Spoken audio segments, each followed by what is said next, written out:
दुर्वासा जी, दत्तात्रेय भगवान और चंद्रमा ये अत्रि ऋषि के पुत्र हैं, संतान है अत्रि ऋषि की। चित्रकूट के जंगल में अत्रि अनुसुईया अपने आश्रम कुटीर में निवास करते हैं। तो एक बार पृथ्वी पर बहुत अकाल पड़ा, पानी की कमी हो गई। अब पानी की कमी से अन्न की कमी, अरे थोड़ा अकाल हो तो चलेगा, 5 वर्ष तक पानी गिरा ही नहीं और अग्नि आकाश से सूर्य के माध्यम से बरस रही थी। जितने कुएं, जितने तालाब, जितनी बावड़ियां थी सब सूख गई। पृथ्वी पर पीने के लिए पानी नहीं, पानी के बिना खाने के लिए अन्न नहीं। आश्रम में काफी लोग रहते थे। धीरे धीरे सब लोग आश्रम छोड़कर के भी जाने लगे। जहां पानी मिले वहां रहेंगे, जहां अन्न मिले वहां रहेंगे। घूमते घूमते घूमते जहां पानी मिल गया वहां पानी पीकर फिर आगे की यात्रा। आश्रम में अत्रि ऋषि और अनुसुईया माता। अत्रि ऋषि ने कहा, पृथ्वी पर इतने अन्न की कमी, इतनी जल की कमी कभी हुई नहीं, तो मैं आज भगवान की आराधना के लिए बैठता हूं, मैं उपासना के लिए बैठूंगा, मैं तपस्या के लिए बैठूंगा और भगवान से प्रार्थना करूंगा कि हे प्रभु अकाल मिटाओ। अत्रि ऋषि बैठ गए अपनी तपस्या में, समाधि लग गई अत्रि ऋषि की। पीने का पानी नहीं और खाने के लिए अन्न नहीं,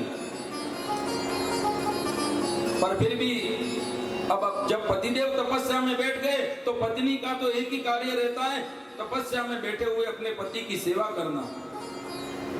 अनुसुईया माता कहीं पति के आसपास कोई कीड़ा नहीं आवे, कोई चींटी नहीं आवे, उनको धूप छांव से बचाती, रात्रि को हिंसक पशुओं से बचाती। और इस कार्य को करने के लिए उसने एक नियम लिया कि दिन भर रात भर एक ही काम करना, अपने पति की परिक्रमा। बीच में बैठे हुए अत्रि ऋषि और अनुसुईया माता उनकी परिक्रमा कर रही है। देखते देखते देखते 70 दिन बीत गए। अब समाधि लग गई तो लग गई। 70 दिन से 700 दिन,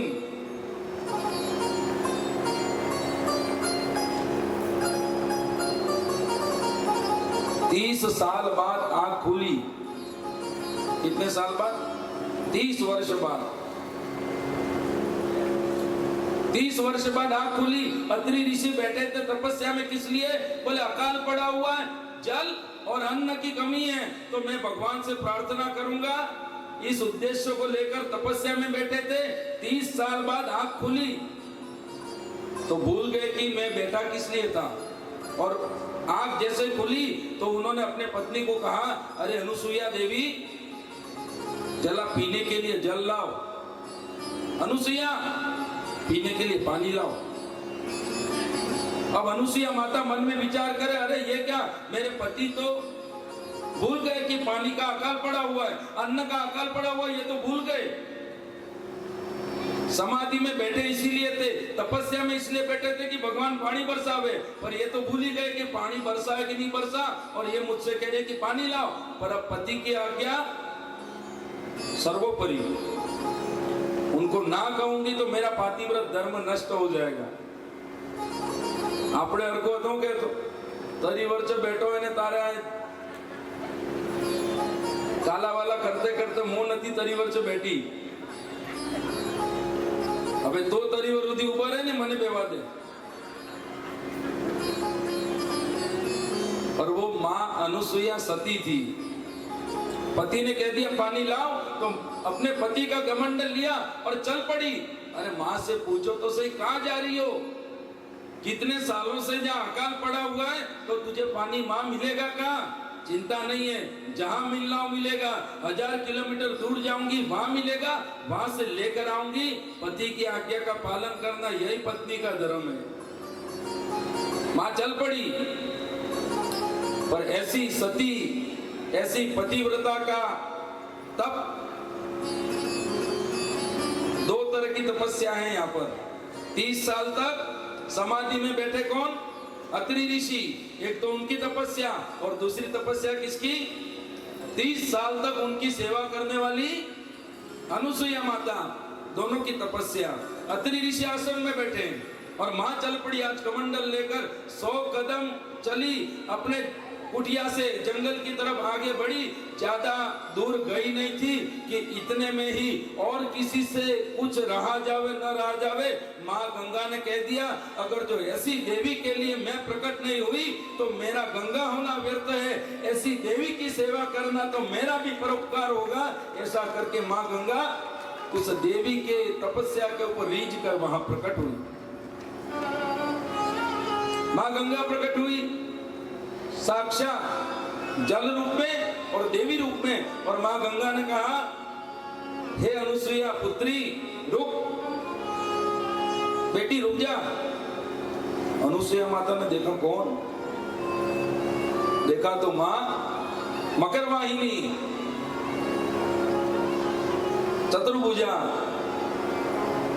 पद्महस्ता, मकरवाहिनी मां गंगा। माँ गंगा को देखा, अनुसुईया माता ने प्रणाम किया। अरे माँ आप, हे माँ आप यहाँ, माँ कितने सालों से अकाल है और आप यहाँ जंगल में प्रकट हुई। बोले हे देवी मैं यहाँ पर केवल तुम्हारे लिए प्रकट हुई हूँ, मैं तुम्हारे पातिव्रत धर्म से खूब आनंद में हूँ, मैं तुमसे खूब प्रसन्न हूँ। और बेटी मैंने देखा तुम अपने पति की सेवा के लिए जल लाने जा रही हो, तो ऐसी पत्नी के लिए सामान्य जल नहीं, तेरे कमंडल के लिए तो मैं स्वयं गंगा आई हूं। ले भर ले गंगा जल और जा अपने पति की सेवा कर ले तू। अनुसुईया माता ने विचार किया मन में कि मां गंगा मैं तुम्हारा जल भर के अगर जो अत्रि ऋषि के पास जाऊंगी वो मुझसे पहले पूछेंगे तू पानी कहां से लाई, और मैं कहूंगा कि मुझे पानी देने के लिए तो गंगा माता प्रकट हुई, तो वो मेरी बात पे विश्वास नहीं करेंगे।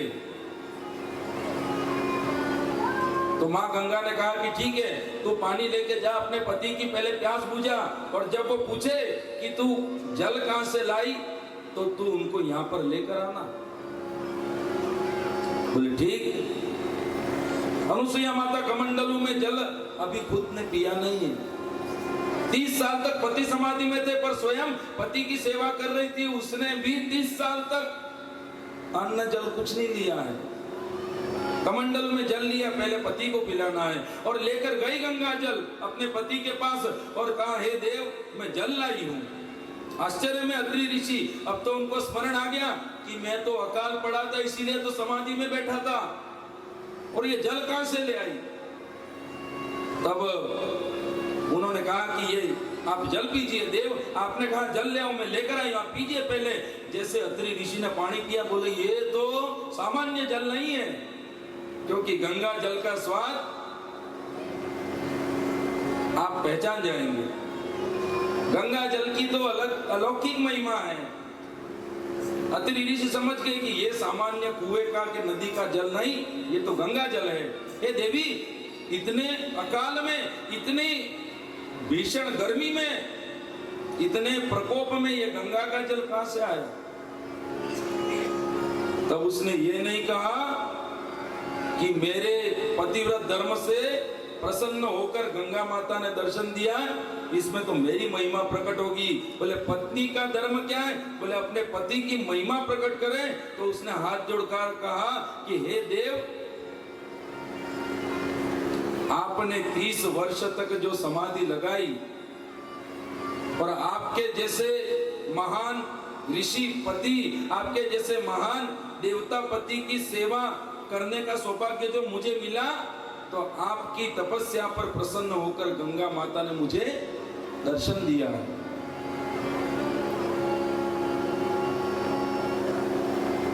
फिर ही मुकूंगा। આપણે હો તો હું કહેતો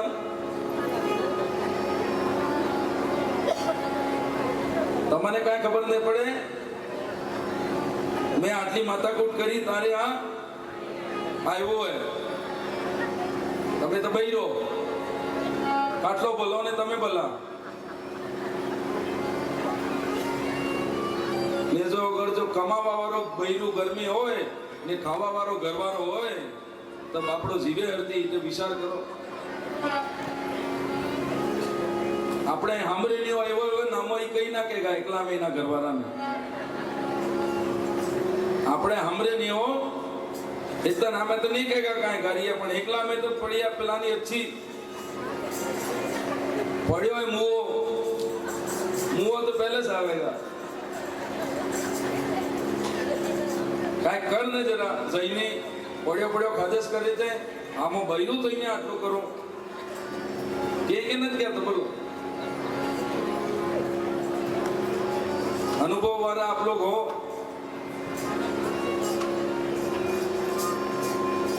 पर अनुसुईया माता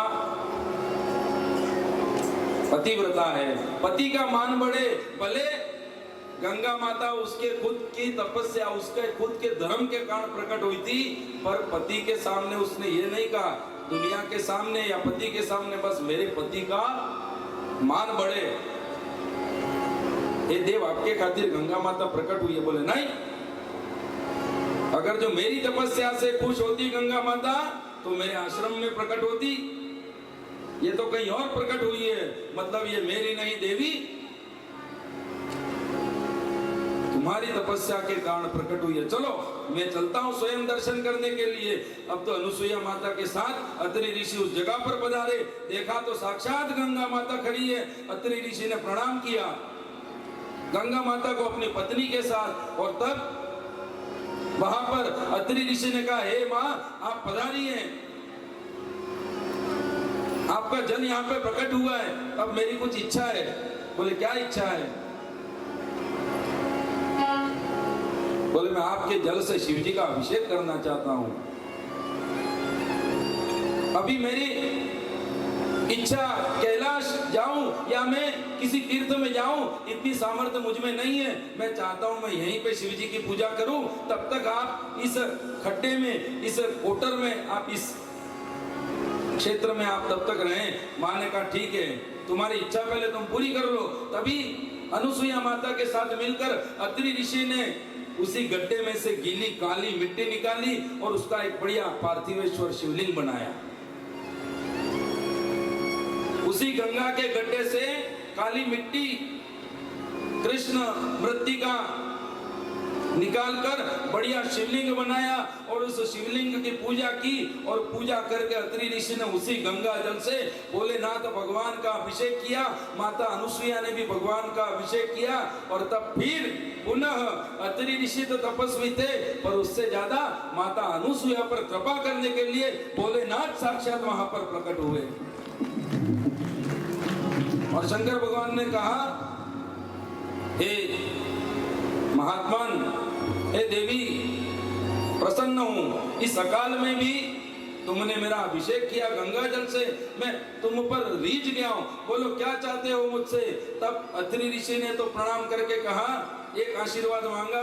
बोले प्रभु मैं चाहता हूं कि आप यहाँ पर हमेशा विराजमान रहें, ताकि लोगों को यह अनुभव हो कि अकाल में भी भोलेनाथ की उपासना करने पर कभी अकाल की पीड़ा सताएगी नहीं। आप अत्रेश्वर नाम से यहाँ पर विराजमान हो जाएं। आज भी चित्रकूट में अत्रेश्वर महादेव हम लोगों को दर्शन देने के लिए बैठे। तथास्तु का अनुसुईया माता को पूछा, हे अम्बा, हे जगदम्बा, आपकी क्या इच्छा है? बोले हे प्रभु मैं तो बस माँ हूँ, अपने पुत्रों की चिंता करती हूँ, एक ही कृपा मुझ पर करिए।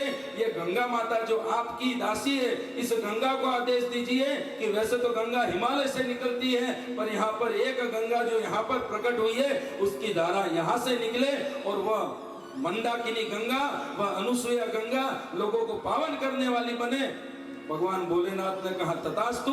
गौमुख से गंगा जो निकलती है उसको लाने वाले भागीरथ हैं, पर चित्रकूट से जो गंगा निकलती है उसको लाने वाली माँ अनुसुईया। आज भी अनुसुईया गंगा के नाम से चित्रकूट की वह गंगोत्री लोगों को पावन कर रही है।